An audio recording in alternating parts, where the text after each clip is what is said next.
بسم اللہ الرحمن الرحیم اللہ کے نام سے شروع جو نہایت مہربان ہمیشہ رحم فرمانے والا ہے۔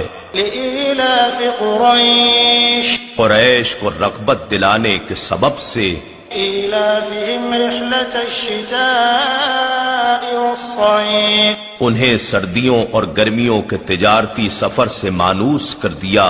فلیعبدوا رب هذا البیت بس انہیں چاہیے کہ اس گھر خانہ کعبہ کے رب کی عبادت کریں تاکہ اس کی شکر گزاری ہو۔